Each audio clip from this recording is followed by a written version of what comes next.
मृत्यु संस्कारको विषयमा छोडकारीमा यहाँ छ, जन्म पश्चात मृत्यु सत्य छ, तर कुन उमेरमा कुन ठाउँमा कस्तो प्रकारले मृत्यु हुन्छ भन्ने निश्चित छैन।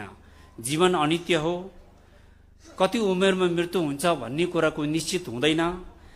पञ्चतत्त्वले बनेको भौतिक शरीर मृत्यु पश्चात क्रमशः बाहिरी पञ्चतत्त्वमा विलीन भएर जान्छ। लामा बौद्ध गुरुहरूद्वारा गरिने मृत्यु संस्कार विधिहरू इष्टदेवको साधना विधि, गुरु परम्परा र जातीय संस्कार अनुसार मण्डल, यज्ञ सजावट, तोर्मा बनावट, आकार, बाजा बजाउने ताल, विधि, वाचनको लय, भाकाहरू फरक फरक भए तापनि बढ्दो थेटुल छेम्बो अन्तर्भाव श्रवण महाविमुक्ति नै मूल आधारभूत ग्रन्थ भएको हुँदा विधि पद्धति भने सबैको एकै प्रकारको हुन आउँछ। यो महत्त्वपूर्ण कुरा छ हामी बौद्ध अनुयायीहरूको लागि। जस्तै हिन्दुजमहरूको मृत्यु संस्कार गर्ने विधि पद्धति लगभग सबैको एउटै छ। बौद्ध धर्म अनुसरण गर्ने समुदायमा मृत्यु संस्कार गर्ने विधि संस्कार चाहिँ समुदाय पछि नै फरक फरक संस्कार गरेको जस्तो, अनि ठाउँ क्षेत्र अनुसार पनि फरक फरक संस्कार अवलम्बन गरेको जस्तो हामीलाई लाग्छ। मैले यहाँ उल्लेख गरेको जस्तै गुरुजनहरू फरक फरक गुरुकुल परम्पराबाट दीक्षित भएर आएको हुनाले वज्रयानी बौद्ध तन्त्र अनुसार इष्टदेवहरू, कुनै गुरुहरूले मृत्यु कार्य गर्ने बेलामा पूजा विधि आर्य अवलोकतेश्वरको विधिद्वारा मृत्यु संस्कार पूजा गरिन्छ। कुनै गुरुहरूले वज्र सातुको विधि अनुसार मृत्यु संस्कारको पूजा अन्त्येष्टि गरिन्छ। कुनै गुरुहरूले गुरु रिम्पोछे पद्म सम्भवकै विधिद्वारा मृतकको चाहिँ कार्य गरिदिनुहुन्छ। कुनै गुरुहरूले छिठो विधिबाट, यो इष्टदेवको विधिहरू फरक भएको कारणले बजाउने ताल फरक, यज्ञ सजावट तोर्माहरू फरक, अनि पढ्ने भाका लयहरू फरक, त्यो स्वाभाविक कुरा हो। संसारभरि भएको हिन्दुजमहरूको एउटै संस्कार आउनुको कारण के रहेछ भने गरुड पुराण भन्ने पुराण चाहिँ संसारभरि भएको हिन्दुजमहरूले अनुसरण गर्दो रहेछ। गरुड पुराणमा मृत्यु पश्चात गरिने कर्महरू संस्कारको बारेमा उल्लेखित भएको विधि पद्धतिलाई सम्पूर्ण हिन्दुजमहरूले चाहिँ अनुसरण गर्दो रहेछ। अनि हामी वज्रयानी महायानी बुद्धिजमहरूको मृत्यु संस्कारलाई अनुसरण गर्ने आधारभूत ग्रन्थ भनेको बढ्दो थेटुल छेम्बो हो, बढ्दो ग्रन्थ हो। बढ्दो ग्रन्थ भनेको हाम्रो चाहिँ मापदण्ड भनौँ, हाम्रो संविधान भनौँ, मृत्यु कार्य मृत्यु संस्कार गर्ने सम्पूर्ण हामी बौद्ध धर्मावलम्बीहरूको, सम्पूर्ण लामा गुरुहरूको पूजा विधि परम्परा फरक भए पनि बढ्दो थेटुल चाहिँ सबैको एउटै हो। कग्युपा, साक्यपा, घैलुकपा, निङमापा जुन परम्पराबाट दीक्षित भए पनि हाम्रो पूजा गर्ने शैलीहरू अलिअलि फरक होला। बढ्दो थेटुल ग्रन्थ भगवान बुद्धले निर्देशित गर्नुभएको मार्ग र विधि पद्धति त सबैको एउटै हो। यस विधि अनुसार रहेर हामीले कर्म गर्न सक्यौँ भने हामी सबैको तालमेल मिल्छ। लामा विधि अनुसार मानिसको मृत्यु हुन एकदम गाह्रो भइरहेको छ भने त्यति बेला एकजना दक्ष गुरुबाट विभिन्न विधिहरू वाचन गरेर सुनाउने परम्पराहरू, जस्तै वज्र छेद धोर्जे चोबाहरू पढेर सुनाउने जस्तो, ताकडोलहरू पढेर सुनाउने जस्तो परम्पराहरू सुनाउनु लाभदायक हुनेछ। त्यसपछि अवस्था अनुसार ताकडोल सुनाउने, ठेडोल सुनाउने, सङ्केत विमुक्ति, श्रावण विमुक्ति ग्रन्थहरू क्रमशः कुनै गुरुहरूले अभिषेक र विभिन्न इष्ट देवी देवताहरूको परिचय दिनेको चाहिँ घोटुहरू, त्यस्तो विधिहरू सुनाउने सकेमा अत्यन्तै लाभदायक हुनेछ। मृत्यु हुनासाथ जसरी नानी जन्म हुँदा कुन समय र बारमा जन्मियो भन्ने आधारमा जन्म कुण्डली बनाइन्छ ज्योतिष अनुसार, त्यसरी नै कुन घडीमा मृत्यु भयो भन्ने विषय चाहिँ बौद्ध सिन्ची ज्योतिष अनुसार अत्यन्तै महत्त्वपूर्ण हुन्छ। मृत्यु पश्चात गरिने विधिहरू, मैले मोटामोटी विधिहरू यहाँ कति धेरै बौद्ध संस्कार अनुसरण गर्दै पुस्तौँदेखि अनुसरण गर्दै आउनुभएको व्यक्तित्वहरू, समुदायको व्यक्तित्वहरू हुनुहुन्छ। यस्तो कुराहरू त के लेखिरह्यो होला भन्ने पनि लाग्छ होला। तर कुनै कुनै ठाउँमा त, जस्तै उदाहरणको लागि कुनै कुनै हिमाली क्षेत्रमा तामाङ समुदाय, गुरुङ समुदायको कुनै कुनै कुनातिर त हामी बुद्धिस्ट हो हाम्रो मृत्यु संस्कार लामा विधिबाटै गराउनुपर्छ भन्ने चेतना चाहिँ छ। तर त्यो संस्कार गर्ने बेलामा के सामग्रीहरू चाहिन्छ भने एक रीति पनि अनुभव नभएको व्यक्तिहरू पनि हुँदो रहेछ फेरि।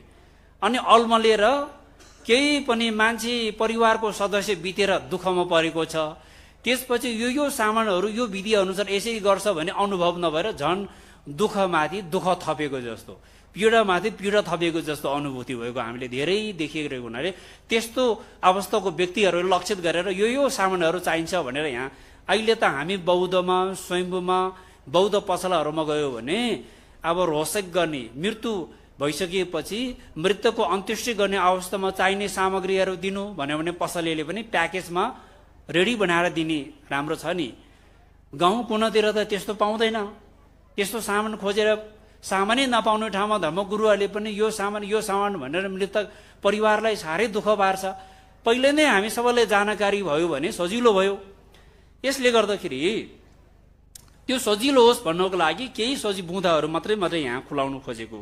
मृत्यु पश्चात गरिने विधिहरूमा फुवा गरिने, अन्त्येष्टि गरिने, साक्सुमको पूजाहरू गरिने, घेवा र तुलसिक पूजाहरू गरिने विधिहरू छ। कमा फुवा भनेको संक्रान्ति भन्छ। फुवा धेरै प्रकारको भए तापनि आफू जीवित हुँदा आफैले नै ध्यान गरेर फुवाको अभ्यास गर्नुपर्छ। मन्डो साधना गरेर पूर्वगत अभ्यास गरेर फुवा अभ्यास आफैले गर्न सक्यो भने असाध्यै लाभदायी हुन्छ। अरूबाट फुवाहरू गराइराख्नु पर्ने आवश्यकता पर्दैन नि, आफै फुवा प्र्याक्टिस गरेको छ भने। अनि त्यस्तो प्र्याक्टिस नभएको व्यक्तिहरूलाई त फुवाको आवश्यकता पर्दछ अनि फुवा गराउनु पर्ने हुन्छ तत्कालै। एक दक्ष गुरुले मृतकको विज्ञान हंसलाई ब्रह्मनाडीको माध्यमबाट बाहिर निकाली सुकाउतीमा लीन गराउने पद्धतिलाई हामी फुवा भनिन्छ छोडकारीमा। अब अन्त्येष्टि फुवा भइसकेपछि बौद्ध सिन्ची ज्योतिष अनुसार शुभ अशुभ हेराई अन्त्येष्टि र अन्य संस्कारहरू गरिने दिन र घडी निर्धारण गरिन्छ। हाम्रो आफ्नै ज्योतिष पद्धति छ। आफ्नै ज्योतिष पद्धति अनुसार चाहिँ हामीले कर्म गर्नुपर्ने हुन्छ। हिन्दू ज्योतिष पद्धति, पञ्चाङ्ग ज्योतिष पद्धति र बौद्ध मञ्जुश्री ज्योतिष पद्धति अलिक फरक छ। हामी बौद्ध पूजा विधि अनुसरण गरेपछि बौद्ध ज्योतिष पद्धतिलाई नै हामीले अनुसरण गर्न सक्यौँ भने त्यो अनुकूल हुन जान्छ। बौद्ध सिन्ची अनुसार दूर परेको दिनमा मृतकको अन्त्येष्टि कर्म गर्न मिल्दैन भनिन्छ। दूर परेको दिन भनेको अहिले ज्योतिष पात्रहरू नेपालीमा पनि भएको पसलमा पाइन्छ, हजुरहरूले हेर्न सजिलो पनि छ। नेपालीमा भन्दाखेरि भोट पात्रमा कुनै पनि महिनाको छेवा घे, छेवा चौगे, छेवा हिसाबगे भन्ने हुन्छ। नेपाली पञ्चाङ्ग पात्रमा चाहिँ शुक्ल अष्टमी, कृष्ण तृतीया, कृष्ण त्रयोदशी यो तीनवटा दिनमा चाहिँ अन्त्येष्टि गर्नु हुँदैन बौद्ध सिन्ची अनुसार चाहिँ। किनभने यो तीनवटा दिनमा दूर परेको हुनाले अशुभ हुन्छ भन्ने ज्योतिष मान्यता रहेको छ। मृतकको अन्त्येष्टि गर्ने विधि संस्कार विभिन्न ठाउँ अनुसार फरक भए तापनि हिजो आज दाह संस्कार गरी अन्त्येष्टि गर्ने व्यापक भएको हुँदा दाह संस्कार भनेको आगोमा जलाएर रोसेक गरेर अन्त्येष्टि गर्ने। लामा विधि बौद्ध विधि अनुसार दाह संस्कार गर्दा रोसेक अग्नि हवन पूजा गरिन्छ। अग्नि हवन पूजा विधिमा व्यापक रूपमा गर्ने, मध्यम तरिकाले गर्ने, छोड कार्यमा गर्ने 3 प्रकारको विधिहरू बौद्ध धर्मको कुनै पनि विधिहरू 3 प्रकारको हुन्छ। व्यापक रूपमा गर्ने हो भने दिनभरि लगाएर गर्ने विधि पनि हुन्छ। छोड मध्यम विधिमा गर्ने हो भने बिहान थालेर दिउँसो सकाउने। छोड कार्यमा गर्ने हो भने 1 घण्टा 2 घण्टा भित्र नै सकाउने विधिहरू। संक्षिप्तमै गर्ने हो भने 20-25 मिनट भित्र नै सकिहाल्ने खालको विधिहरू पनि हुन्छ। जस्तो तन्काउएर व्यापक रूपमा गर्न पनि मिल्यो, मध्यम विधि अनुसार गर्न, यो ठाउँ परिवेश परिस्थिति हेरेर चाहिँ यो विधि चाहिँ हामीले प्रयोग गर्न मिल्छ। पूजा सामग्रीहरू त यो धर्मगुरुहरूलाई आवश्यक परेन, विशेष गरेर गृहस्थी भक्तहरू। त्यसमा पनि धेरै बितिसकेपछि लामा विधि अनुसार मृत्यु संस्कार गर्नुपर्छ भन्ने ज्ञान नभएको व्यक्तिहरूलाई अलिकति सहयोग होस् भनेर थोरै हामी लेख्थ्यौँ। यतिमै सीमित हुन्छ भन्ने छैन। यो सेतो कपडा 3 मिटर, त्योभन्दा बढी लाग्न पनि सक्छ। मोटामोटी आछेता चामल लगभग 3 किलो जति, बर पिपलको काठ नभए स्याउको काठ 1 मुठी, घिउ 1 किलो, खाने तेल 2 लिटर, दुबो घाँस 1 थाल, 1 अमृसो 1 मुठी, कुस अमृसो, अन्नहरू धान, गहुँ, जौँ, सेतो तिल, केराउ, सरसों 1 पाउ जति, एक किलो जति 5 किलो जति चढाए पनि हुन्छ। तर हामीले चाहिँ यहाँ चाहिँ नभएको ठाउँहरूमा चाहिँ यति भयो हुन्छ भन्ने तरिकाले लेखिएको। चढाएमा एक किलो, धेरै चढाएमा। तोर्मा बनाउने पिठो 2 किलो, त्योभन्दा बढी लाग्न पनि सक्छ धेरै तोर्माहरू चढायो भने। 5 रङको कपडा टुक्रा 1 थान, सुपरी र जडीबुटीको परिकार थोरै, चोखो पानी, अनि प्लास्टिक अथवा स्टिलको प्लेट थालाहरू चाहिँ 15वटा 20वटा जति प्लेटहरू भयो भने साह्रै सजिलो। प्लेटहरू नभएको ठाउँमा हामीले प्लास्टिकको प्लेटहरू पनि प्रयोग गर्न मिल्यो। झिन्सेको लागि सामानहरू लस्करी त्यो पनि भएन भने 2-3वटा बाटो भए पनि एकै ठाउँमा जम्मा पारेर पनि चढाउन मिल्छ। अनि साक्सुम पूजा बितेको 3 दिन 3 रात बितिसकेपछि साक्सुम पूजा गरिन्छ।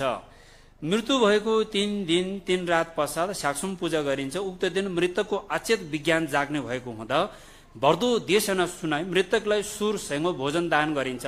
ती उक्त दिन चाहिँ पूजा विधि कुनै इष्टदेवको विधि अनुसार पूजाहरू गरेर अनि नेजन मृतकलाई चाहिँ स्थानान्तरण गर्ने विधिहरू पनि पढिन्छ। विशेष गरेर भर्दोको टिचिङ नै महत्त्वपूर्ण चाहिँ जोड दिन्छ त्यति बेला। अनि भोजन दानहरू गराउने, सुरहरू चढाउने इत्यादि घेवा गर्ने मूल कार्य भयो। भर्दो थिएटर अनुसार मृतक धुन्सिक साप्ताहिक तिथि अनुकूल पारी समय परिवेश र परिस्थिति अनुसार व्यापक मध्यम अथवा छोडकारी विधिबाट सम्पन्न गरिन्छ। अब घेवा गर्ने सन्दर्भमा बौद्ध विधि अनुसार भर्दो ग्रन्थमा उल्लेखित भएको बुँदा अनुसार बितेको 49 भित्र घेवा गर्नुपर्छ। 49 दिनमा गरे पनि भयो, अन्तिम साताको दिनमा। समय परिवेश र परिस्थिति अनुकूल मिलाएर आज सोमबारको दिनमा बित्नुभयो भने अर्को सोमबारदेखि 7वटा सोमबार, 7वटा सोमबार मध्ये कुनै न कुनै सोमबार, 7वटा सोमबार चाहिँ हामीले आफ्नो क्षमता अनुसार पूजा सक्यो भने व्यापक, सकेन भने पनि मध्यम, त्यो पनि सकेन भने छोडकारीमा, त्यो पनि सकेन भने बत्ती बालेर मलम भनिहरू जप्दिने ठुलो कुरा हो नि।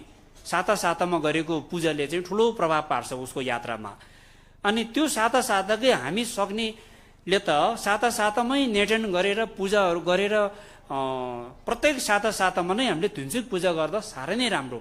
अनि अन्तिम साताको दिन चाहिँ घेवा गर्न सक्यो भने साह्रै राम्रो। अहिलेको परिवेशमा आस्था व्यस्तको जीवन चक्रमा पहिलो सातामै छिटो घेवा उम्काउने यो संस्कार के रहेछ भने हिमाली क्षेत्रबाट बसाइ सर्दै सहर बजारमा बसियो अनि विभिन्न संस्कारबाट हामी चाहिँ भिज्दै आयो। अनि घेवा गर्ने भनेपछि विशेष गरेर हिमाली क्षेत्रमा घेवा गर्ने बौद्ध संस्कारलाई लिएर विभिन्न विकृति विसङ्गतिहरू, एक त लामा धर्मगुरुहरूले पनि यो तान्त्रिक विधि पूजा विधिलाई ठिक ढङ्गले प्रयोग गर्नुभएको र ठिक ढङ्गले प्रयोग गर्नु नभएको त्यस्तो राम्रो पक्षहरू, कमी कमजोरीको पक्षहरू हामीले थुप्रै देख्न सकिन्छ। यसको प्रभाव चाहिँ जनमानस भक्तजनहरू जिन्दगहरूमा पनि यसको प्रभावले गर्दाखेरि विभिन्न अन्यलताहरू। अनि सजिलो बौद्ध विधि अनुसार घेवा गर्ने विधि त सबैभन्दा सजिलो, जान्यो भने सजिलो, जानेन भने साह्रै नै गाह्रो, कस्तो संस्कार रहेछ भन्ने जस्तो पनि आभास हुँदो रहेछ। तर सबैभन्दा सजिलो। अनि कसैलाई लाग्दो रहेछ बौद्ध विधि अनुसार घेवा गर्यो भने एकदम धेरै खर्च भएर महँगो हुनु रहेछ। हामीले सजिलो चाहिँ थोरै मात्रै खर्च गरेर चाहिँ घेवा गर्ने खर्च नै नभए पनि आफूले मानेको गुरु कल्याण मित्रहरूलाई मुवा मोलमको लागि, प्रार्थनाको लागि अनुरोध गरिदियो पनि घेवा हुन्छ। विकल्प धेरै छ हाम्रो चाहिँ। विकल्पको उपायको खानी भण्डार नै बौद्ध मार्ग हो। यस कारणले हामीले चाहिँ यो संस्कारलाई चाहिँ आफ्नो क्षमता अनुसार, आफ्नो परिस्थिति अनुसार हामीले परिचालन गर्न सकिन्छ। तर घेवा चाहिँ 49मा गर्नु, 49 दिनभित्र सक्यो भने चाहिँ अन्तिम दिन, सकेन भने हामीले त्यो 49 दिनभित्रको धुन्सेको तिथि पारेर गर्नुपर्छ। र शुद्ध तरिकाले धर्मगुरुहरूले पनि शुद्ध तरिकाले आफूले प्राप्त गरेको शिक्षा हासिल गरेको आधारमा चाहिँ विधिपूर्वक राम्रो बोधिचित्तको धारणा लिएर पितृको मृतकको घेवा गर्नुमा चाहिँ धेरै ठुलो चाहिँ चुनौती हुन्छ। जीवित व्यक्तिको पूजा गर्नु र मृतकको पूजा गर्नुमा धेरै फरक छ। बितिसकेको मृतकले भर्दोको प्राणी चाहिँ ओङपो कुन्छौँ थोक्मी घिउ भन्ने एउटा शब्द श्लोक छ। अभिधर्म कोशमा बितेर गइसकेको मृतकको विज्ञानले त सबै देख्न सक्ने बुझ्न सक्ने, अहिले जीवित अवस्थामा कुनै मान्छे अपाङ्ग हुन पनि सक्छ, हात खुट्टा नचल्ने व्यक्ति पनि मृत्यु भइसकेपछि अपाङ्ग हुँदैन, भर्दोको अवस्थामा उसको अपाङ्ग अनुभूति हुँदैन। जीवित अवस्थामा दृष्टिविहीन भएको व्यक्ति पनि भर्दोको अवस्थामा देख्न सक्ने शक्ति हुने, जीवित अवस्थामा कान सुन्न नसक्ने व्यक्ति पनि भर्दोको यात्रामा कान सुन्न सक्ने शक्ति हुन्छ। र ओङ्बो कुन्छौँ सबै ठाउँमा जुन स्थानमा चितायो त्यो स्थानमा तत्कालै पुग्न सक्ने शक्ति र क्षमता भएको हुनाले धर्मगुरुहरूले ठिक तरिकाले पूजा गरेको छ कि छैन भन्ने पनि उसले चाहिँ थाहा हुन्छ। अनि हामीले राम्रो पूजा गरेको छ भने उसले साह्रै चित्त दुखाउँछ, हामीलाई पाप लाग्छ। मृत्युको संस्कार चाहिँ राम्रोसँग गरिदिनु पर्ने धर्मगुरुहरूको चाहिँ धर्म हो, कर्तव्य हो। मृत्यु संस्कारको विषयलाई लिएर हामी जजमान आफ्नो जिन्दाहरूलाई धर्मगुरुहरूले दुःख दिने, भार पार्ने, एकदमै चाहिँ उनीहरूलाई चाहिँ समस्यामाथि समस्या बढाउने खालको क्रियाकलाप हामीबाटै पो भइरहेको पो छ कि भन्ने चाहिँ धर्मगुरुहरूबाट पनि चिन्तन हुन आवश्यक छ। र मृत्यु संस्कारको विषयलाई लिएर गाउँ कुना दुर्गम क्षेत्रतिर त असाध्यै विकृति संस्कारहरू पनि हामीले देख्दै आएको। मान्छे बितेर त्यो मृतकको विज्ञानलाई मुक्ति गराउनको लागि पूजा गरेको छ। मृत्यु संस्कारमा आएको आगन्तुकहरूलाई भैँसी काटेर, कुखुरा काटेर, मासु र भात खुलाएर विवाहको पार्टी मनाएको जस्तो पनि हामीले देखियो कति गाउँतिर।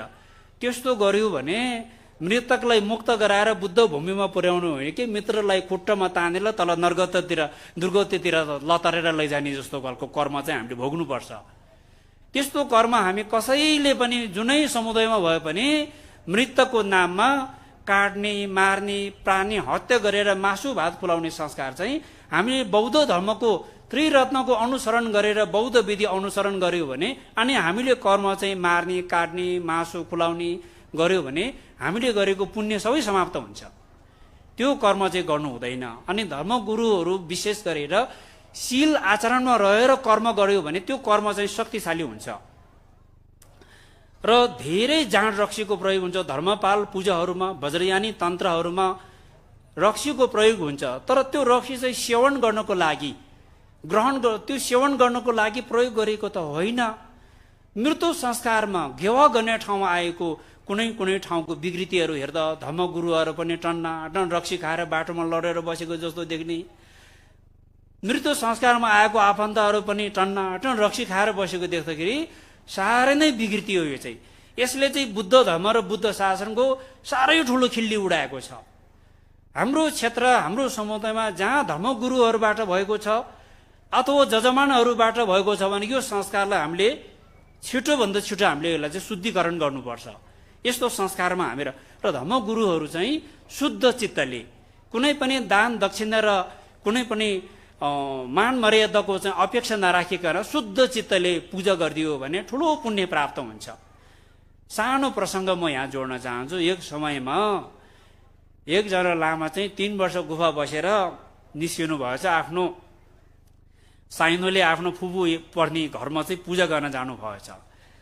अनि हाम्रो चाहिँ हिमाली क्षेत्रमा पूजामा आउनुभएको लामाहरूलाई चाहिँ सकेसम्म मिठो खुलाउने, राम्रो मान मर्यादा गरेर चाहिँ ससम्मान गर्ने संस्कार छ।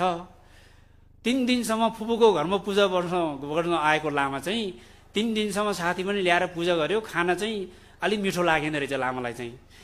अनि फुपूले पनि 3 दिनसम्म पूजा गर्यो, खाना त अस्तिभन्दा हिजो अलि नमिठो, हिजोभन्दा आज झन् नमिठो भएपछि साह्रो रिस उठेछ अरे कि लामालाई चाहिँ।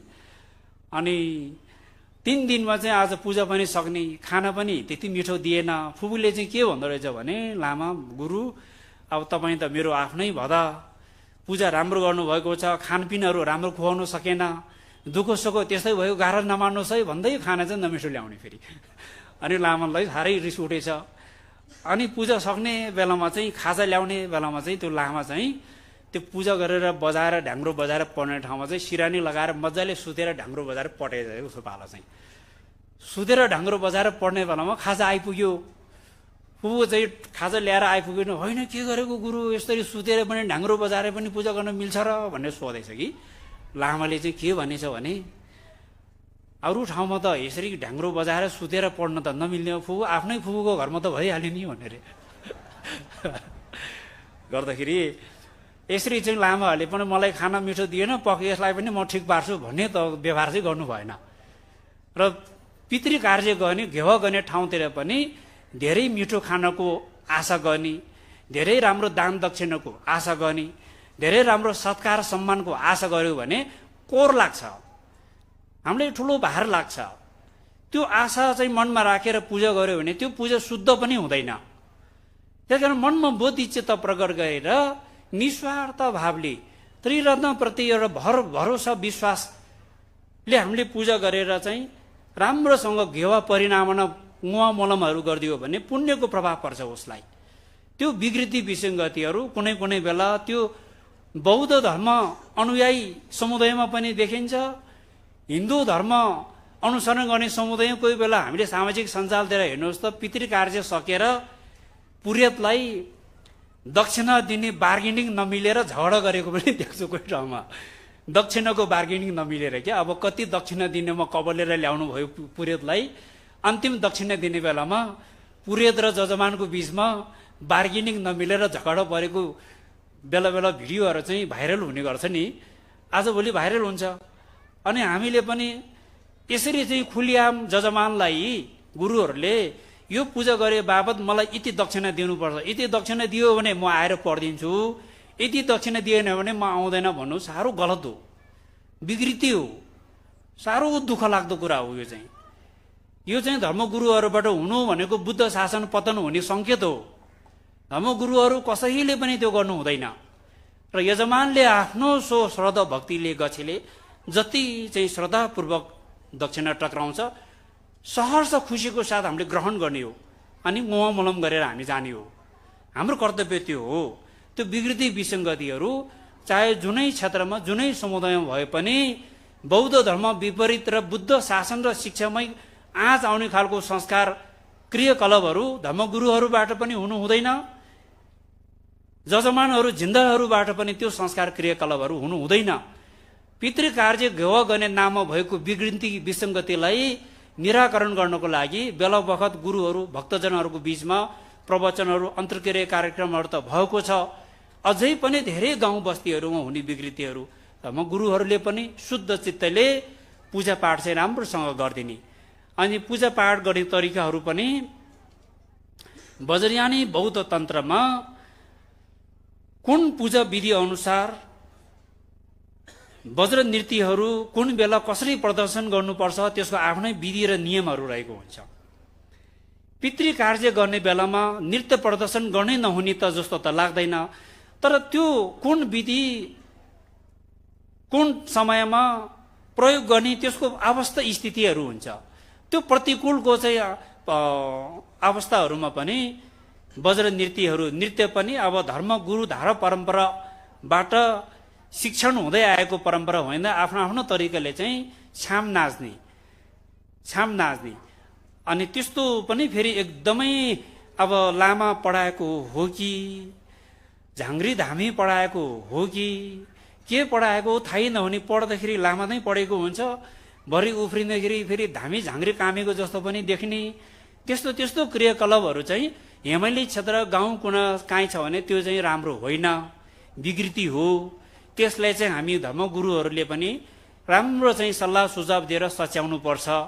राम्रो भर्दोसँग सम्बन्धित नृत्यहरू पनि हुन सक्छ, जस्तै नर्गलोकको दृश्यहरू देखाउने, प्रेतलोकको दृश्यहरू देखाउने, पशुलोकको दृश्यहरू देखाउने त्यस्तो नृत्यहरू पनि हुन्छ।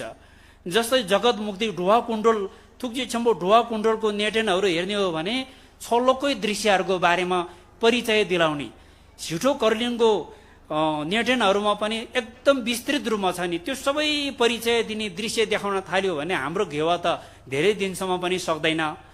त्यस्तो विधिहरू नभएको होइन, तर त्यसलाई हामीले चाहिँ विधि अनुसार समय अनुसार विधि अनुकूलताको कर्म गर्यो भने त्यो प्रभावकारी हुन्छ भन्ने चाहिँ सुझाव।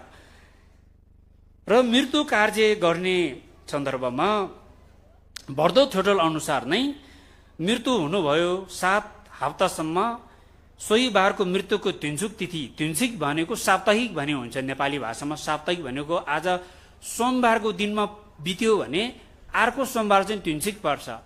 ट्विन्सिक गर्ने परम्पराहरू पनि अलिक फरक फरक त छ। आज सोमबारको दिनमा बित्यो भने अर्को आइतबार चाहिँ 7 दिन गर्ने प्रचलन पनि छ हिमाली क्षेत्रमा। त्यो नहुने होइन। पूजा र प्रार्थना र मोलम र पुण्य त जुन बार जतिपटक गरे पनि पुण्य नै हुन्छ। तर त्यो बितेकै बार अनुकूल पार्दाखेरि अलि बढी प्रभावकारी हुने, सुनमा सुगन्ध हुने, धेरै नै प्रभाव पर्ने कुरा चाहिँ बज्र जोग्ब छम्बोको धेरै तन्त्रहरूमा उल्लेख भएको हुनाले यो चाहिँ स्पष्ट छ। सोही दिनमा नै हामीले सोही बार नै अनुकूल पारेर गर्दाखेरि ट्विन्सिक तिथि भनेको आज सोमबारको दिनमा बित्यो भने अर्को सोमबार पहिलो ट्विन्सिक पर्यो, पहिलो ट्विन्सिक, दोस्रो ट्विन्सिक, तेस्रो ट्विन्सिक, चौथौं ट्विन्सिक, पाँचौं ट्विन्सिक, छठौं ट्विन्सिक, सातौं ट्विन्सिक भनेर गर्नु पर्यो हामीले होइन। पहिलो साप्ताहिक पूजा, दोस्रो साप्ताहिक पूजा, तेस्रो साप्ताहिक पूजा भने अब हामी लामाहरूले चाहिँ ट्विन्सिक ताङ्गो, ट्विन्सिक निब, ट्विन्सिक सुम्ब, ट्विन्सिक शिव, ट्विन्सिक नब, ट्विन्सिक टुब, ट्विन्सिक तुम्ब चाहिँ 49 पुरा हुन्छ पूजा। त्यसै त्यो ट्विन्सिक पारेर घेवा गरे पनि ट्विन्सिक पारेर गर्दाखेरि एकदम राम्रो। पितृको लागि पुण्य सञ्चय गर्ने कर्महरू पनि ट्विन्सिकको तिथि पारेर गर्दाखेरि असाध्यै राम्रो हुने भर्दो ग्रन्थमा नै प्रष्ट उल्लेख छ यो कुरा। उक्त ट्विन्सिकका दिनहरूमा मृतकलाई असाध्यै दुःख पीडा हुने भएको हुनाले मृतकको लागि पूजापाठ गरी पुण्य सञ्चय गरेमा अत्यन्तै लाभदायक हुनेछ। साप्ताहिक विधि जुन बारमा मृत्यु भयो सोही बार उसको ट्विन्सिक पर्दछ। जस्तै आइतबार बितेको मृतकको तिथि आइतबार नै कायम गरिन्छ भने 7वटै आइतबार उसको ट्विन्सिक तिथि पर्ने भएको हुँदा कार्य गर्दा अनिवार्य ट्विन्सिक तिथि अनुकूल पारेर गर्नुपर्दछ भन्ने एउटा मापदण्ड छ। लामा बौद्ध विधि अनुसार पितृ कार्य विभिन्न जाति र क्षेत्रीय संस्कारलाई समावेश गरी फरक फरक शैलीमा गरेको पाइन्छ। लामा बौद्ध ग्रन्थमा पितृ कार्य गर्दा क्रिया बस्ने, नुन तेल बार्ने, कपाल काट्ने, जुठो बोक्ने इत्यादि संस्कार चाहिँ कतै उल्लेख भएको पाइँदैन। यो चाहिँ अन्य धर्म संस्कारबाट आयातित संस्कार भएको हुनाले विशुद्ध बौद्ध धर्मावलम्बीहरूले चाहिँ क्रिया बस्ने, नुन नखाइकन बस्ने, कपाल काटेर सेतो कपडा बेरेर बस्ने संस्कार चाहिँ बौद्ध धर्म अन्तर्गतको संस्कार चाहिँ होइन। बौद्ध मार्गीहरूले क्रिया बस्नुको यो क्रिया बस्नु बुवा बित्यो भने, आमा बित्यो भने छोराछोरीहरू क्रिया बस्ने चलन छ। हिन्दुजममा क्रिया बस्नुहुन्छ, क्रिया बस्ने छोराले क्रिया पुत्र भन्छ, क्रिया बस्ने छोरीले क्रिया पुत्री भन्छ होइन। अनि बौद्ध धर्ममा चाहिँ बुवा आमाहरू बित्यो, परिवारको कुनै सदस्यहरू बित्यो भने त्यो परिवारको सदस्यले चाहिँ जुठो बोकेर क्रिया बसेर चाहिँ पुण्य गर्ने संस्कार चाहिँ छैन। क्रिया बस्नु पर्दैन। बौद्ध मार्गीहरूले क्रिया बस्नुको सट्टामा सकेसम्म 7 सातासम्म नसके पनि 3 सातासम्म पञ्चशीलको नियम पालना गरी मृतकको लागि पुण्य सञ्चय गरेमा अपार पुण्य लाभ हुनेछ भन्ने कुरा। अब 49 दिनसम्म पञ्चशील पालना गरेर बस्नु, पञ्चशील भन्दा ठुलो क्रिया र ठुलो व्रत त अरू केही पनि छैन। त्योभन्दा माथिको व्रत भिक्षु भिक्षुनीले पालना गर्ने व्रतको नियमहरू त छ। यद्यपि हामी सर्वसाधारण भक्तहरूले त पञ्चशील पालना गरेर बस्नु भनेको ठुलो व्रत बस्नु हो। पञ्चशील पालना गरेर मृतकको नाममा जति सक्दो भनी गर्ने, मोलम गर्ने, दानहरू पनि सक्यो भने गर्ने, नसक्यो भने आफूले चाहिँ छोपाहरू पूजाहरू चढाउने, पुण्य सङ्कलन गर्ने काम जति गर्न सक्यो भने त्यसले पितृलाई ठुलो लाभदायक हुनेछ। समयको पाबन्दी छ।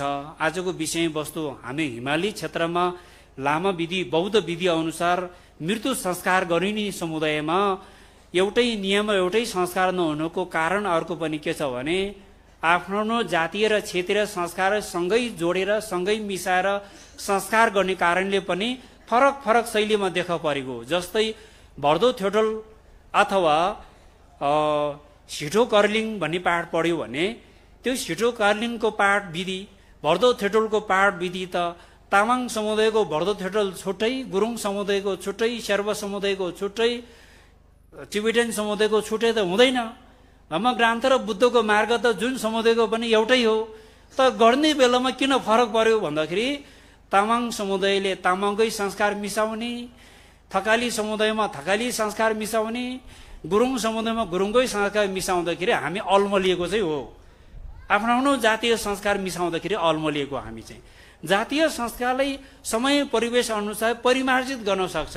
तर मूल चाहिँ विधि आधारभूत ग्रन्थ भर्दो थ्योटल ग्रन्थको विधि र पद्धतिलाई मूल प्राथमिकतामा राखेर कार्य गर्यो भने हामी विधि र पद्धति सबैको एउटै हुन आउँछ भन्ने विशेष सुझाव। र अर्को विषयवस्तु चाहिँ भोट भाषा सम्बन्धी थोरै यहाँ बताउन चाहन्छु। भोट भाषा भनेको अहिले पछिल्लो समयमा भोट भाषा सम्भोट लिपि सिक्ने चासो बढ्दै गएको छ। काठमाडौँमा धेरै गुरुहरूले लोपेन खेम्पूहरू, लोपेन्माहरू, अनिलाहरूले सम्भोट लिपि सिकाउने क्लासहरू सञ्चालन गर्नुभएको छ।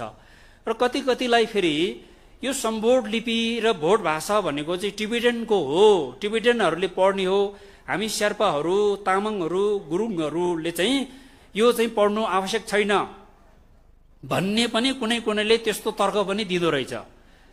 यसकारण यो कुरोलाई स्पष्ट पार्नु आवश्यक छ। भोट भाषा भन्नु र टिबेटन भाषा भनेको फरक चिज हो। भोट भाषा भनेको चाहिँ टिबेटन भाषा पनि भोट भाषै हो, शेर्पा भाषा पनि भोट भाषै हो, गुरुङ भाषा पनि भोट भाषै हो, तामाङ भाषा पनि भोट भाषै हो।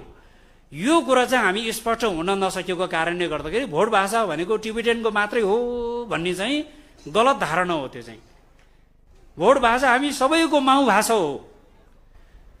बोल्ने क्रममा परिवेश अनुसार तामाङ, शेर्पा, गुरुङ, थकाली, हुम्ला, जुम्ला, डोल्पाको समुदायको भाषागत रूपमा हेर्दा अलिअलि फरक त छ नै। यद्यपि हामी जस्तै संस्कृत भाषा चाहिँ मदर ल्याङ्ग्वेज हो नि, माउ भाषा।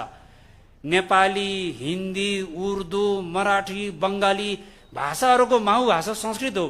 संस्कृत राम्रो जान्यो भने नेपालीको साहित्यिक शब्दहरू आफै खोलेर आउँछ, किनभने संस्कृत त आमा हो।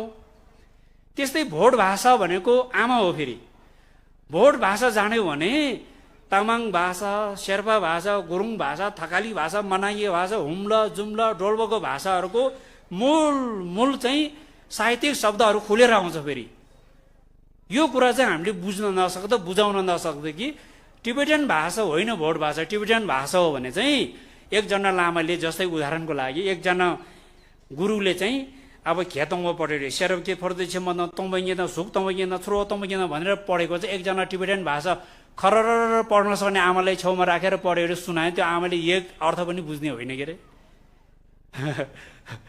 अब त्यो टिबेटन भाषा हो भने त छेउमा बसेको टिबेटन आमाले बुझ्नु पर्थ्यो नि त, बुझ्दैन नि।